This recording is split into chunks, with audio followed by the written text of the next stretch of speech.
Kita lanjutkan untuk soal nomor 2. Sebelum ke soalnya, seperti video sebelumnya ya, kakak akan jelaskan materinya terlebih dahulu. Nah, penjelasan tentang materinya untuk soal nomor 2 mengenai usaha ya, yang berhubungan dengan massa dan kecepatan.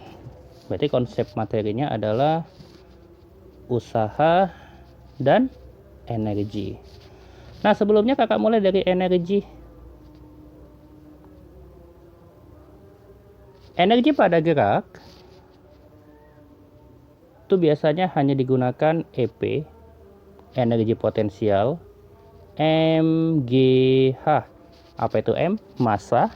G-nya percepatan gravitasi, H adalah ketinggian. Nah, yang kedua yaitu tentang EK, energi kinetik, setengah mv kuadrat. Kemudian dari kelestarian energi itu namanya energi mekanik, energi total mereka, penjumlahan antara energi potensial ditambah dengan energi kinetik. Ini dari hukum kelestarian energi atau yang lebih dikenal dengan hukum kekekalan energi.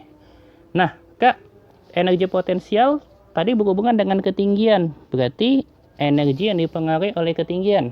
Ya, benar. Kalau kinetik berarti energi ketika bendanya bergerak. Ya, benar.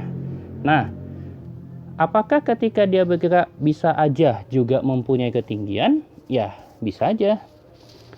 Misal ya kakak buat. Ini ada benda pada 3 posisi kakak buat. Nah, posisi yang A, ini yang A, dia tanpa kecepatan, berarti dia geraknya jatuh bebas. Maka otomatis di sini hanya punya apa? Energi potensial. Nah, ketika di B, dia kan tadi gerak jatuh bebas ya dari A ke B, berarti dia sudah memiliki kecepatan. Yang nanti gunakan aja rumus gerak jatuh bebas, maka kecepatan di B adalah percepatan gravitasinya dikali dengan waktu dari A ke B. Atau kalau dihubungkan dengan ketinggian, nanti gunakan yang rumus VB kuadrat sama dengan 2G kali tinggi A ke B. Itu boleh juga ya. Kalau memakai yang ini, VB kuadrat sama dengan 2 kali G kali tinggi AB. Nah, maka di B udah memiliki kecepatan, sehingga pada kondisi B dia ada 2 tuh, punya energi kinetik B dan punya energi potensial B, karena di B masih memiliki ketinggian. Nah, sesaat sebelum dia menabrak lah, kita katakan ya, sesaat atau tepat dia menabrak sebelum berhenti, si C di sini hanya punya energi kinetiknya. Sementara energi potensial karena udah dianggap menyentuh tanah, maka dia energi potensialnya adalah 0, tidak ada ketinggiannya. Itu contohnya. Nah, gimana kalau dihubungkan dengan energi ke usaha? Pada pembahasan ketika di materi ya, di PPLS, itu kemarin sudah ada dikenalkan sebagai usaha konservatif dan non-konservatif, yang dihubungkan dengan gaya konservatif dan non-konservatif. Pada kasus soal kita yang nomor 2, ini berkenaan dengan yang konservatif. Kenapa? Ditandai tidak ada dipengaruhi oleh gaya gesek udara, gitu ya. Maka untuk persamaan usahanya, boleh kakak tuliskan, usaha adalah minus perubahan energi potensial, atau usaha adalah perubahan energi kinetik. Oke, itu hubungan antara energi dan usaha. Nah, EK tadi setengah mv kuadrat ya. EP tadi MGH. Kalau ini kita jabarkan, ini bisa menjadi minus delta EP. Misalkan gerakannya dari A ke B, berarti EP si B dikurang dengan EP si A. Ini berarti menjadi EP si B dikurang EP si A. Nah, maka bisa aja menjadi apa nih? Energi potensial si A dikurang energi potensial si B. Gitu ya. Nah, kalau delta EK setengah MV kuadratnya itu berubah atau menjadi, ini kita buat dulu aja, EK si B gitu ya. Dikurang dengan EK si A. Nah, gitu aja.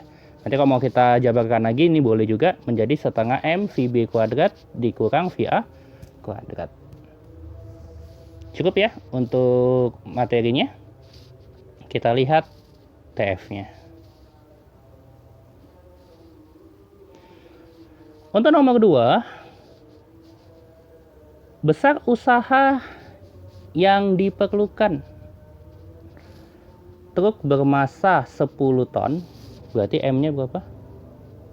10 ton. 10 ton berapa kilo? 1 ton 1000 kilo ya, berarti 10 kali 10 pangkat 3 kg. Kakak buat bentuknya seperti itu. Yang sedang bergerak dengan kecepatan 36 km per jam. Usaha ini diperlukan untuk menghentikan, berarti kecepatan awalnya, finalnya 36 km per jam. Kecepatan akhirnya untuk menghentikan, berarti 0. Ini kakak buat aja meter per second. Satuannya harus kita ubah ya, dalam bentuk SI. Maka kilometer per jam, kilometernya kita ubah ke meter kali berapa? Kali 1000 ya. 10 pangkat 3. Ini meter. Jam ke sekon 3600 sekon. Maka dari sini 36 dibagi 36 habis, 1000 dibagi dengan 100 ya. 10 meter per sekon. Itu adalah kecepatan awalnya.